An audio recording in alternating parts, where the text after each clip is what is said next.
جو تعلیم دی اس میں اس نے یہ فرق نہیں کیا کہ کون اونچی ذات کا ہے یا کون نیچی ذات کا ہے. یہ دین صرف اونچی ذات والوں کا نہیں، اونچے طبقات کا نہیں، سرمایہ داروں اور پیسے والوں کا نہیں. یہ دین جن کو تم نچلے کہتے ہو اور سوسائٹی کے کمزور طبقات میں شمار کرتے ہو، یہ دین ان کے لیے بھی ہے، ان کے لیے بھی ہے. یہ بادشاہ کے لیے بھی ہے، رعایا کے لیے بھی ہے. دنیا کی سیاسی تحریکیں اسی طرح سوچتی ہیں، لیکن اسلام نے کہا یہ دین سب کے لیے ہے. في ربيعنا أطلع الله وأتى النصر من الله يا له شهر عظيم وشريف كرم الله في ربيعنا أطلع الله وأتى النصر من الله يا له شهر عظيم وشريف كرم الله يا له شهر عظيم وشريف كرم.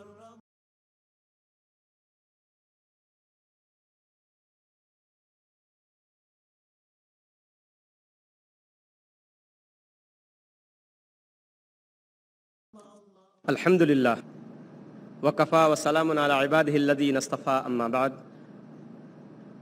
خواتین و حضرات، آج کی اس پہلی نشست میں میں فیض الرحمن ندوی IRF کی جانب سے آپ تمام آنے والے مہمانوں کا دل کی گہرائیوں سے استقبال کرتا ہوں. السلام علیکم ورحمۃ اللہ وبرکاتہ.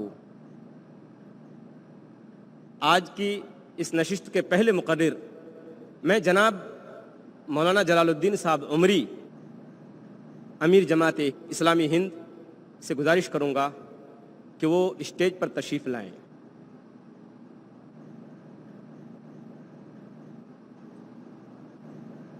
مولانا جلال الدین صاحب امیر جماعت اسلامی ہند ہیں، جامعۃ الفلاح بلیریا گنج اعظم گڑھ کے سرپرست ہیں، ادارہ تحقیقات اسلامی علی گڑھ کے بانی، مسلم پرسنل لا بورڈ کے ممبر، ہندوستان میں بے شمار علمی اکیڈمیوں اور انجمنوں کے رکن ہیں، ہندوستان کے حالات پر گہری نظر رکھنے والی شخصیت ہیں، کم و بیش 40 سے 45 کتابوں کے مصنف ہیں. ان میں خاص طور پر یہ کتابیں قابل ذکر ہیں: اسلام کی دعوت، معروف و منکر، دعوت اسلامی معاشرے میں، اسلام انسانی حقوق کا پاسبان، اسلام میں خدمت خلق کا تصور وغیرہ.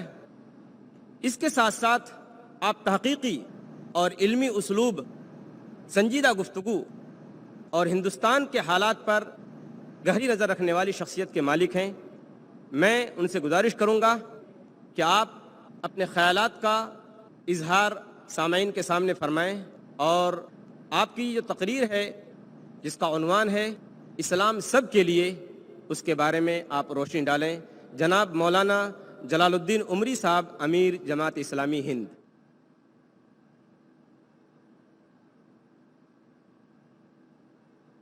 السلام علیکم. الحمدللہ نحمده ونستعینه ونستغفره ونؤمن به ونتوکل علیہ ونعوذ باللہ من شرور انفسنا ومن سیئات اعمالنا من يهده الله فلا مضل له ومن يضلل فلا هادي له ونشهد أن لا إله إلا الله وحده لا شريك له ونشهد أن سيدنا ومولانا محمدا عبده ورسوله صلی اللہ علیہ وعلی آلہ وصحبہ اجمعین. اما بعد، محترم بزرگوں اور بھائیوں، ماؤں، بہنوں، بیٹیوں، اس وقت کی گفتگو کا عنوان ہے اسلام سب کے لیے. قرآن مجید اس دعوے کے ساتھ ہمارے سامنے آتا ہے ان الدین عند اللہ الاسلام، اللہ کے نزدیک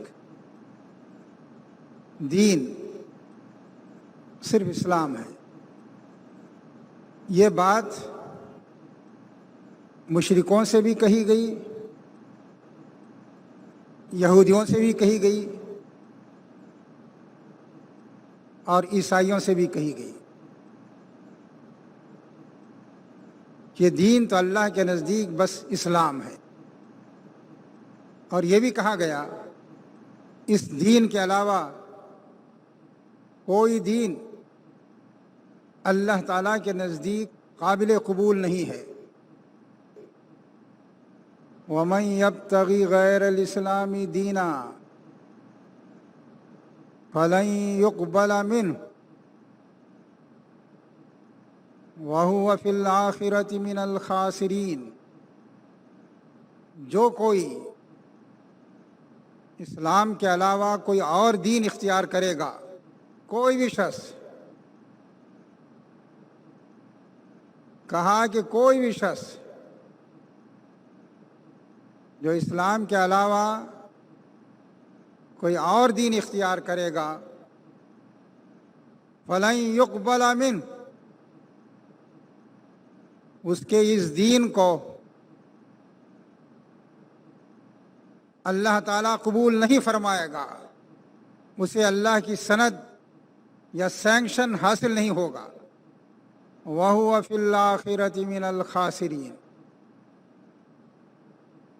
وہ دنیا میں جیسی چاہے زندگی گزار لے، یہاں کوئی پابندی نہیں ہے، آدمی جس دین کو چاہے اختیار کر لے اور اس پر عمل کرتا بھی رہے، لیکن جب وہ آخرت میں اللہ کے ہاں پہنچے گا تو اسے معلوم ہوگا کہ وہ سراسر خسارے میں ہے۔ جو لوگ نقصان اٹھانے والے ہیں ان میں اس کا بھی شمار ہوگا۔ میرے دوستوں اور ساتھیوں، ماں اور بہنوں، اسلام کے اس دعوے کو جاننے کی اور سمجھنے کی ضرورت ہے کہ وہ کیوں یہ دعویٰ کرتا ہے کہ اسلام سب کے لیے ہے اور کسی دوسرے کے لیے اس کی اجازت نہیں ہے کہ وہ کوئی اور دین اختیار کرے۔ اسے سمجھنے کے لیے آپ ایک بات پر غور کیجئے، یہ کائنات، یہ لمبی چوڑی دنیا، یہ زمین، یہ آسمان، یہ ستارے، یہ سیارے، یہ ہمارا نظام شمسی، زمین کے اوپر یہ دریا اور پہاڑ، یہ ریگستان اور مرغزار، یہ خشکی اور تری، کیا یہ از خود وجود میں آ گئی یا کسی نے اسے پیدا کیا ہے؟ اس کا صحیح اور معقول جواب یہی ہے کہ اتنی بڑی کائنات جس کی وسعتوں کا ہم اندازہ بھی نہیں کر سکتے، ہمارا اب تک کا مطالعہ بتاتا ہے کہ یہ کائنات اس سے بہت بڑی ہے جتنی ہماری معلومات ہیں۔ ابھی ہم نے اس کے ذرا سے حصے کا مطالعہ کیا ہے۔ سوال یہ پیدا ہوتا ہے، یہ کائنات خود بخود وجود میں آئی یا کسی؟ اس کا صحیح اور معقول جواب یہی ہے کہ یہ دنیا خود بخود نہ وجود میں آئی ہے نہ وجود میں آ سکتی ہے۔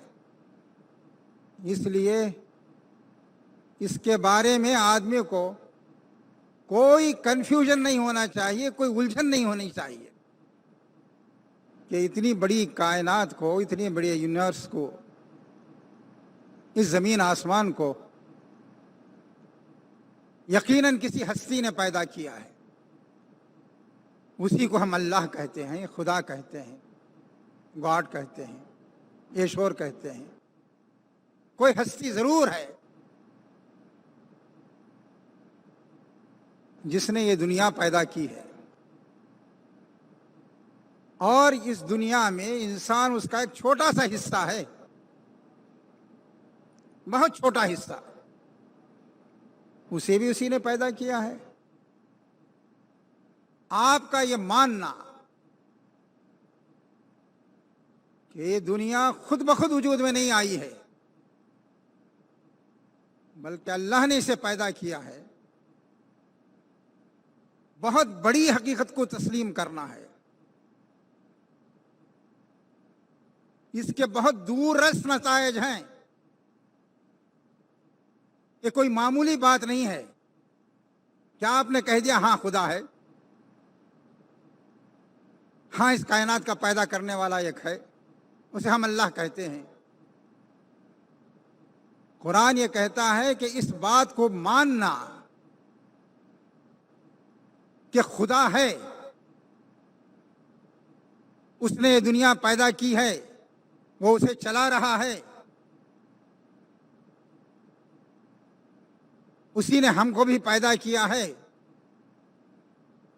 یہ کوئی چھوٹی بات نہیں ہے، بہت بڑی بات ہے۔ في ربيعنا أطلع ہمارا اب تک کا مطالعہ بتاتا ہے کہ یہ کائنات اس سے بہت بڑی ہے جتنی ہماری معلومات ہیں۔ ابھی ہم نے اس کے ذرا سے حصے کا مطالعہ کیا ہے۔ سوال یہ پیدا ہوتا ہے، یہ کائنات خود بخود وجود میں آئی یا کسی نے اسے پیدا کیا ہے؟ اس کا صحیح اور معقول جواب یہی ہے کہ یہ دنیا خود بخود نہ وجود میں آئی ہے نہ وجود میں آ سکتی ہے۔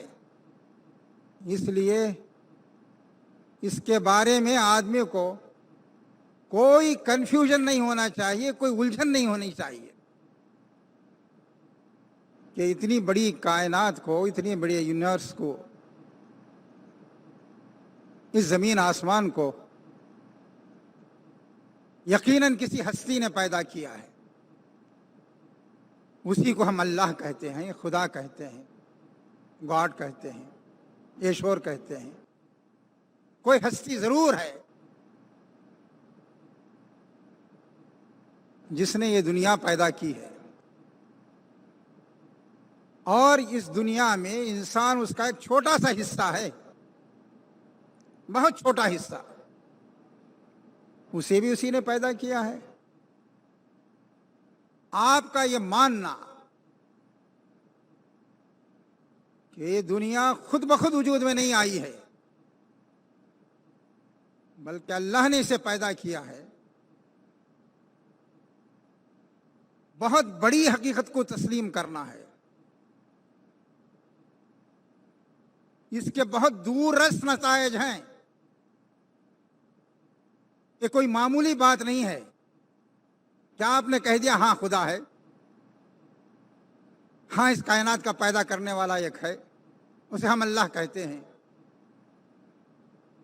قرآن یہ کہتا ہے کہ اس بات کو ماننا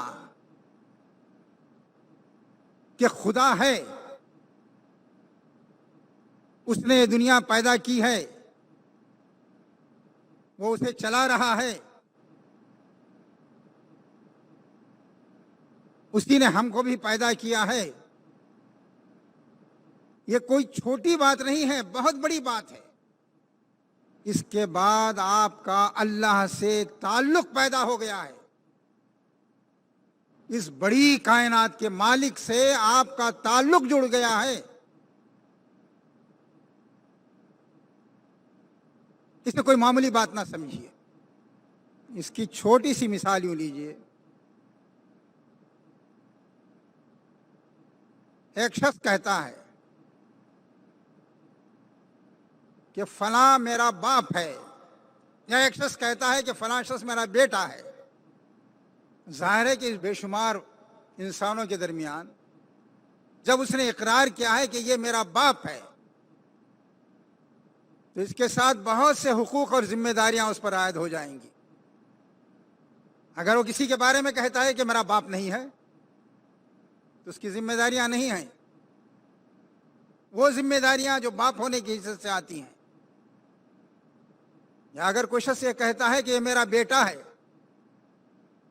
تو یہ معمولی بات نہیں ہے، اس کے ساتھ اس کی ذمہ داریاں بہت سی عائد ہوتی ہیں،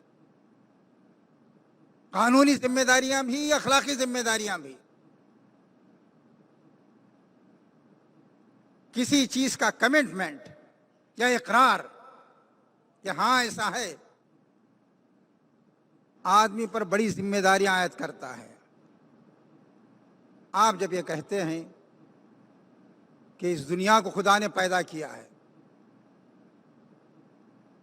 تو اس کے ساتھ آپ کا اس سے ایک طرح کا تعلق ہو گیا، آپ اس بات کو مانتے ہیں وہی ہمارا بھی خالق ہے، اسی نے ہمیں کو پیدا کیا ہے، اسی نے ہماری پرورش کا سامان کیا ہے، اسی نے ہم کو اس قابل بنایا ہے کہ اس دنیا میں چل پھر سکے، دوڑ دھوپ کر سکیں، ترقی کریں، اور جب تک اس کی مرضی ہے اس دنیا میں رہیں، اور جب اس کا فیصلہ ہو جائے تو اس دنیا سے چلے جائیں۔ جب آپ اس بات کا اقرار کرتے ہیں تو اس کا مطلب یہ ہے وہ خدا آپ کا خالق ہے، وہ آپ کا مالک بھی ہے۔ جس نے کسی کو پیدا کیا ظاہر ہے کہ وہ اس کا مالک ہے۔ اگر کسی نے کوئی میز تیار کی ہے یا کوئی چیز تیار کی ہے تو اس کا مالک ہے، اس کا اونر ہے۔ کوئی دوسرا شخص یہ نہیں کہہ سکتا کہ یہ چیز میری ہے، دنیا کا کوئی قانون اسے تسلیم نہیں کرے گا۔ تو اگر آپ یہ کہتے ہیں کہ وہ خالق ہے تو اس کا مطلب یہ ہے کہ وہ آپ کا مالک بھی ہے، آپ کے پاس جو کچھ ہے صرف اس کا دیا ہوا ہے، وہ معبود بھی ہے، اسی کے سامنے آپ سر جھکائیں گے۔ وہ آپ کا حاکم بھی ہے۔ جب کسی کو آپ نے مالک مان لیا کہ جو کچھ مجھے ملا ہے اللہ کی طرف سے ملا ہے تو آپ اس کے مملوک ہو گئے، محکوم ہو گئے، اور وہ آپ کے بارے میں کوئی بھی فیصلہ کرنے کا حق رکھتا ہے۔ تو اسلام یہ کہتا ہے جب وہ مالک ہے، وہ خالق ہے، وہ تمہارا معبود ہے اور وہ تمہارا فرما روا ہے تو تمہیں اس کے مطابق زندگی گزارنی چاہیے۔ جب اس دنیا کو پیدا کرنے میں کسی دوسرے کا کوئی دخل نہیں ہے، کوئی دوسری ہستی ایسی نہیں ہے جو اس کائنات کو چلا رہی ہو، کسی کو یہ حق نہیں پہنچتا کہ وہ کہہ سکے کہ میں اس دنیا کی مالک ہوں یا میں معبود ہوں یا اس پر میری حکومت چل رہی ہے۔ تو انسانوں پر بھی اللہ ہی کی حکومت ہونی چاہیے، اللہ ہی کی فرمانروائی ہونی چاہیے، اسی کی مرضی چلنی چاہیے۔ کوئی بھی شخص ہو، چھوٹا ہو یا بڑا، امیر ہو یا غریب، کالا ہو یا گورا، ہندوستان کا رہنے والا ہو یا کہیں کسی اور جگہ کا رہنے والا، سب پر اسی کی حکومت چلنی چاہیے۔ کسی اور دوسرے کی حکومت چل نہیں سکتی۔ قرآن نے ایک جگہ کہا تم دیکھو اس زمین آسمان کو، ساری دنیا اس کے قوانین کی پابند ہے، اس نے اس نظام شمسی کے لیے جو قاعدہ رکھ دیا ہے اس سے ذرہ برابر وہ انحراف نہیں کرتا۔ اس نے اس زمین کی جو گردش مقرر کر دی ہے اس میں ذرہ برابر فرق نہیں آتا۔ اس میں زمین اور سورج کے درمیان جو فاصلہ رکھ دیا ہے اس میں کوئی فرق نہیں آتا۔ اس نے ستاروں اور سیاروں کے درمیان جو فاصلے رکھے ہیں اس میں فرق واقع نہیں ہوتا۔ اس نے زمین کی ایک ایک چیز کے لیے جو قاعدہ مقرر کر دیا ہے اس میں ذرہ برابر فرق نہیں آتا. یہ کیا چیز ہے؟ یہ اس بات کی دلیل ہے کہ اس کائنات پر اللہ کی حکمرانی ہے. تو تم بتاؤ، ساری دنیا اللہ کی حکمرانی تسلیم کرے، اس پر عمل کرے، تو تم اس سے کیسے بغاوت کر سکتے ہو؟ افغیر دین اللہ یبغون وَلَهُ أَسْلَمَ مَنْ فِي السَّمَاوَاتِ وَالْأَرْضِ. بتاؤ، اللہ کی بندگی کے سوا کوئی اور راستہ یہ اختیار کر رہے ہیں؟ کیا یہ نہیں دیکھتے کہ زمین آسمان کی جتنی چیزیں ہیں سب سر جھکا کے چل رہی ہیں اس کے سامنے؟ تو کیا انسان ہی ایسا ہو گیا ہے جس کی اس کائنات کے اندر، اس بڑی کائنات کے اندر کوئی حیثیت نہیں ہے؟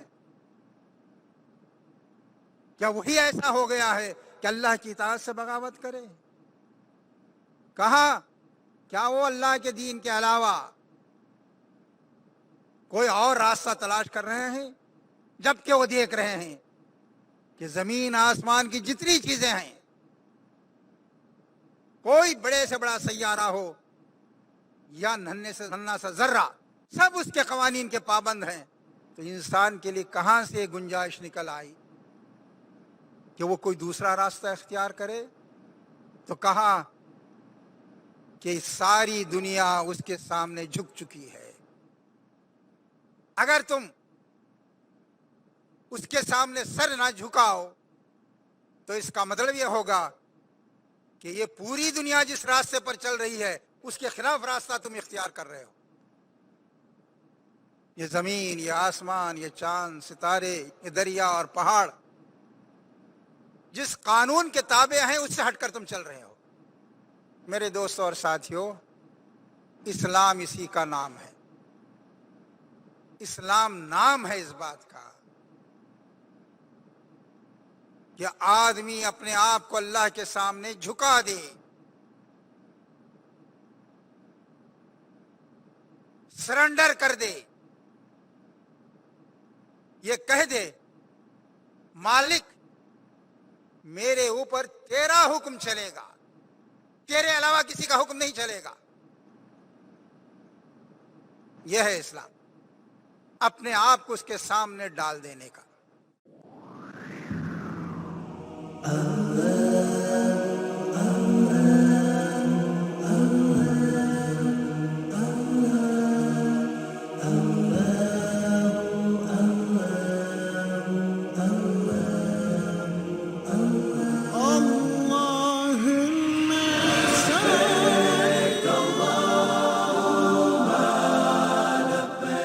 لا